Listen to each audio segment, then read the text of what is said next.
In part C, we're told the amount of heat the metal transfers 2,940 joules of thermal energy. We need to calculate the specific heat capacity of the metal. So we can simply use Q is equal to mc delta T. Rearranging for C, we get that this is Q over m times delta T. And we know all of this. So we know Q is minus 2940. Well, we don't have to specify it to be negative because we know specific heat capacity is positive. So we can simply just take the absolute value of everything we do.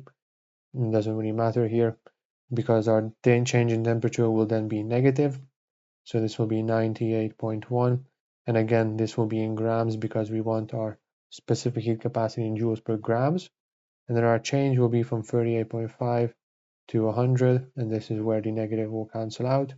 This will give us 0.487 joules per gram per Celsius.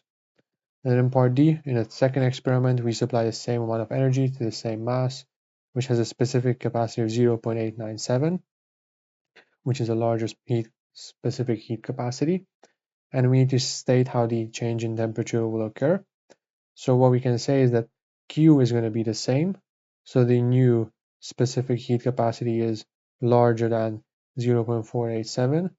Therefore, what we can say is that if Q is equal to a constant, so that we didn't change, we have mc delta T. So we can see that mass is also constant. And if specific heat capacity becomes bigger, the change in temperature will become smaller. Therefore, the change in temperature will become smaller because our specific heat capacity has increased.